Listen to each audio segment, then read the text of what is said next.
West ইন্ডিজের বিপক্ষে বাংলাদেশে টেস্ট সিরিজটা তো চলছে। সিরিজের দ্বিতীয় টেস্ট জ্যামাইকাতে, এরপরে 3 ম্যাচের ওয়ানডে সিরিজ। সেই ওয়ানডে সিরিজের জন্য 15 সদস্যের বাংলাদেশ স্কোয়াড ঘোষণা করা হয়েছে। এই সিরিজটা বাংলাদেশের জন্য অনেক দিক থেকেই গুরুত্বপূর্ণ।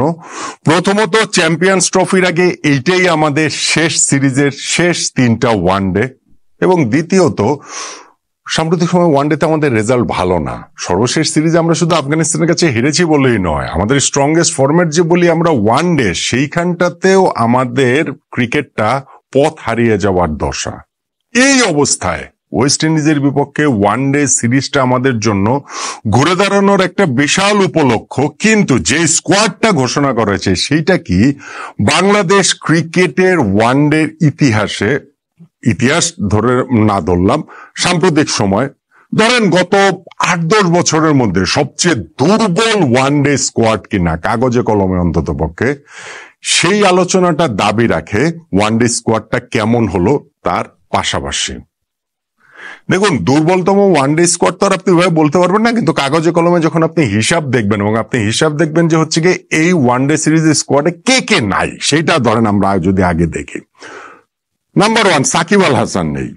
সাকিব আল হাসান থাকবেন না, খেলবেন না, এটা নিয়ে অনেক আলোচনা, অনেক নাটকীয়তা, অনেক জলঘোলা, কিন্তু গত কিছুদিনের ঘটনা প্রবাহ এটা আসলে স্পষ্ট হয়ে গিয়েছিল যে ওয়েস্ট ইন্ডিজের বিপক্ষে এই সিরিজটাতে তিনি থাকছেন না। চ্যাম্পিয়ন্স ট্রফিতে তার অংশগ্রহণটা আমার কাছে এখন একটা বিগ কোয়েশ্চেন মার্ক, এবং আমি এখনো মনে করি যে বিপিএল যদি সাকিব খেলেন, চ্যাম্পিয়ন্স ট্রফি খেলবেন। বিপিএল যদি সাকিবকে খেলার অনুমতি না দেওয়া হয় বাংলাদেশে এসে, চ্যাম্পিয়ন্স ট্রফিকে সাকিবকে আসলে পাওয়া যাবে না। সো সাকিব আল হাসান নেই বাংলাদেশ টিমের ওয়ানডে স্কোয়াডের শিওর স্টার্টার একজন। ক্যাপ্টেন নাজমুল হোসেন শান্ত, যিনি ইনজুরির কারণে ওয়েস্ট ইন্ডিজের বিপক্ষে সিরিজটাতেও থাকতে পারছেন না। শান্ত সব ফরম্যাটে ক্যাপ্টেন্সি ছেড়ে দেবেন। ক্রিকেট বোর্ড প্রেসিডেন্ট ফারুক আহমেদের সঙ্গে মিটিং করা শেষে সেই সিদ্ধান্ত থেকে সরে দাঁড়িয়েছেন তিনি হচ্ছে গিয়ে আফগানিস্তানের বিপক্ষে যে ওয়ানডে সিরিজটা আমরা খেলেছি সেইখানটাতেও তিনি ক্যাপ্টেন হিসেবে গিয়েছিলেন, খেলেছিলেন প্রথম 2টা ম্যাচ, লাস্ট ম্যাচ ইনজুরির কারণে খেলেনি। মেহেদী হাসান মিরাজ ক্যাপ্টেন্সি করেছেন। শান্ত কিন্তু ওয়েস্ট ইন্ডিজের বিপক্ষে সিরিজটাতে নেই, এবং এইটা বাংলাদেশের জন্য তিনি তো শিওর স্টার্টার তো বটে, এবং একটা বিগ মিস। কারণ অন্য 2 ফরম্যাটে ক্যাপ্টেন শান্তর পারফরমেন্স যেমনই হোক না কেন, ক্যাপ্টেন হিসেবে ব্যাটসম্যান শান্তর পারফরমেন্স যেমনই হোক না কেন, ওয়ানডেতে কিন্তু তিনি ভালো না, বেশ ভালো, দুর্দান্ত। যে 11টা ম্যাচ বাংলাদেশের ওয়ানডে ক্যাপ্টেন্সি শান্ত করেছেন, সেইখানে তার এভারেজ হচ্ছে গিয়ে 50+, 54। আফগানিস্তানের বিপক্ষে সিরিজের 2টা ম্যাচেও 47 ও 76 রানের 2টা ইনিংস তিনি খেলেছেন। সো শান্ত একটা বিরাট বড় মিস হতে যাচ্ছেন। মুশফিকুর রহিম ইনজুরির কারণে তিনিও নেই। আফগানিস্তানের বিপক্ষে সিরিজে তিনিও ছিলেন, প্রথম ম্যাচের পর তিনি ইনজুরিতে পড়েছেন, যেই কারণে ওয়েস্ট ইন্ডিজের টেস্ট সিরিজটাতে তিনি নেই, শান্ত ওই কারণে ওইখানটাতে নেই, এবং এই ওয়ানডে সিরিজটাতেও মুশফিক থাকছেন না। দলের সবচেয়ে অভিজ্ঞ ক্রিকেটার যে নেই, এইটাও বাংলাদেশের জন্য একটা বিরাট বড় মিস।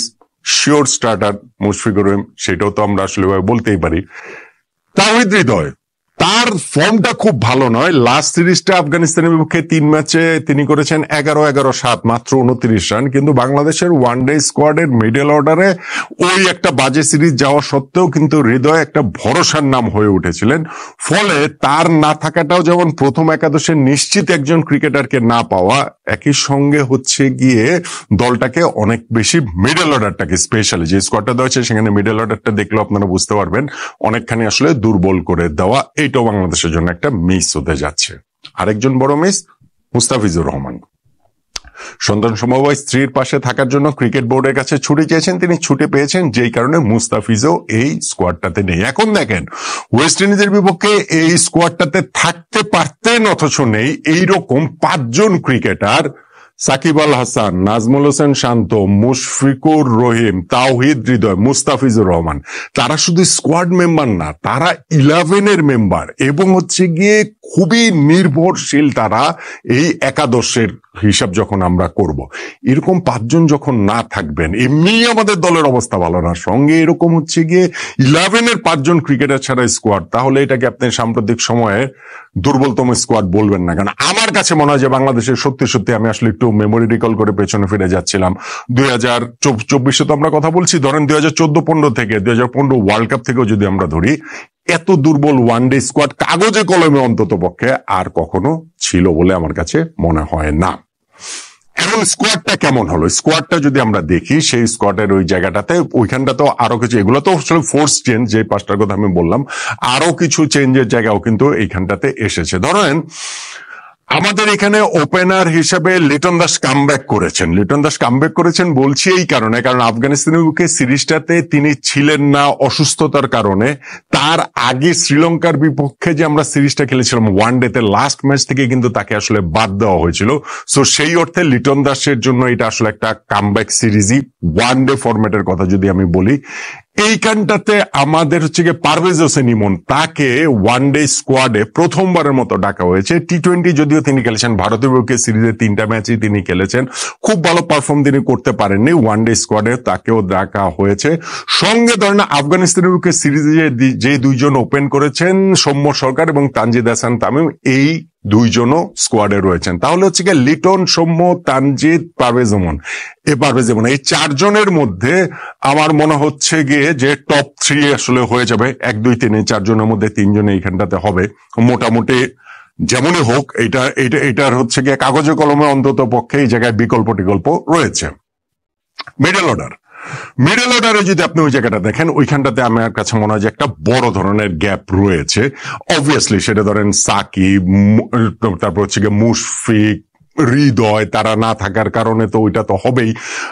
মেহেদী হাসান মিরাজ এখন মিডল অর্ডারের সবচেয়ে বড় ভরসা, ক্যাপ্টেন। তিনি কিন্তু ক্যাপ্টেন্সি করবেন। তিনি যেমন শান্তর অনুপস্থিতিতে ওয়ান ডেতে ক্যাপ্টেন্সি করেছেন আফগানিস্তানের বিপক্ষে, শান্তর অনুপস্থিতিতে ওয়েস্ট ইন্ডিজের বিপক্ষে টেস্ট সিরিজে ক্যাপ্টেন্সি করছেন, এইবার পূর্ণাঙ্গ ওয়ান ডে সিরিজেও ক্যাপ্টেন্সি মিরাজের কাছে আসে। মিরাজ আফগানিস্তানের বিপক্ষে সিরিজের 3টা ম্যাচেই কিন্তু ব্যাটিং করেছিলেন 4 নম্বরে, এবং তিনি তার সামর্থ্য অনুযায়ী ভালোই করেছেন। 22, 28, 66 রানে 3টে ইনিংস খেলেছেন। সো মিরাজ এইখানটাতে রয়েছেন। মিডল অর্ডারের ওইখানটাতে ধরেন নাম্বার 5 এর কথাও যদি আমি বলি, তাহলে ওইখানটাতে আসলে আর কে, মানে বিকল্পইতে নেই। মানে মিরাজই লাস্ট সিরিজটাতে খেলেছেন এই 4-5 এই কথাটা যদি বলি, তাহলে হচ্ছে গিয়ে সঙ্গেও তার কেউ নেই। আফিফকে ধরেন ফেরানো হয়েছে। আফিফ 1 বছর পরে ওয়ান ডে দলে ফিরেছেন। 2023 সালে নিউজিল্যান্ডের বিপক্ষে লাস্ট তিনি ওয়ান ডে সিরিজ খেলেছেন। এখন আফিফের পুরো ক্যারিয়ারটা যদি আমরা দেখি, সেখানে তিনি 27টা ইনিংস যে ব্যাটিং করেছেন, তার মধ্যে 18টা ইনিংস তিনি ব্যাটিং করেছেন নাম্বার 7-এ, সঙ্গে আরো 3টে ইনিংস ব্যাটিং করেছেন নাম্বার 8-এ।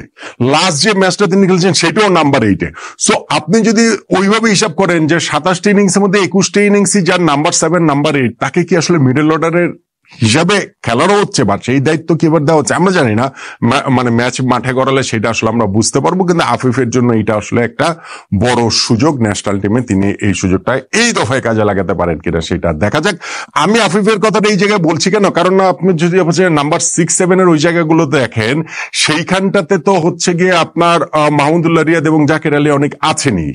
এই দুইজনের আগে আফিফকে ওই 6-7 এর ওই জায়গায় আসলে বিবেচনা এখন করা হবে বলে আমার কাছে মনে হয় না। সেই জন্য আফিফকে আমার কাছে ওই মিডল অর্ডারের ওই জায়গাটাতেই মনে হচ্ছে, অথবা শুধুমাত্র স্কোয়াড মেম্বার হিসেবে হয়তো বা 11-এ খেলানো হবে না। সো টোটালি এই হচ্ছে গিয়ে আমাদের 8 জন ব্যাটসম্যান, যদি আমরা হিসেবে বলি প্রপার ব্যাটসম্যান, সেটা মেহেদী হাসান মিরাজকে নিয়েই আমি বলছি। সঙ্গে আমাদের 8 জন বোলার রয়েছেন। অবভিয়াসলি মিরাজকে এখানে ইনক্লুড করতে হবে, যেখানে মেহেদী হাসান মিরাজ রয়েছেন মানে স্পিনার হিসেবে, সঙ্গে রিশাদ হোসেন এবং নাসুম আহমেদ, এই দুইজনও লাস্ট সিরিজে ছিলেন। এই 3 জনকে নিয়েই কিন্তু আমাদের এই এখনকার স্পিন হচ্ছে গিয়ে পুরো টিমটা ওইভাবে সাজানো হচ্ছে। মিরাজ অফ স্পিনার, নাসুম বা হাতে স্পিনার, রিশাদ হচ্ছে গিয়ে লেগ স্পিনার। এই হচ্ছে গিয়ে আমাদের স্পিন ডিপার্টমেন্ট। 8 যোগ 2 10 জন হয়ে গেল। আর সঙ্গে হচ্ছে গিয়ে বাংলাদেশের 5 জন পেস বোলার রয়েছেন। এখন 5 জন পেস বোলারের মধ্যে তাসকিন আহমেদ অবভিয়াসলি সেই পেস বোলিং অ্যাটাকে তিনি নেতৃত্ব দেবেন। সঙ্গে শরীফুল ইসলাম রয়েছেন।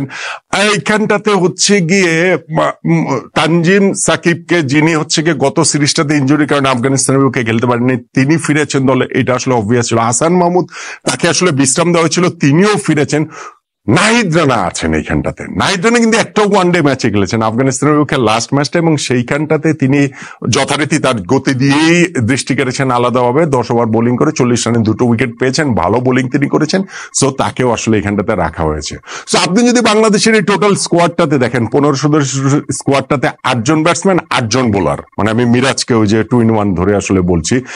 ওইখানটাতে হচ্ছে গিয়ে ব্যাটিং লাইন আপে হচ্ছে গিয়ে টপ অর্ডারে 4 জন রয়েছে। মিডল অর্ডারে আমি শুধুমাত্র হচ্ছে গিয়ে মিরাজ ছাড়া আসলে কাউকে দেখতে পাচ্ছি না।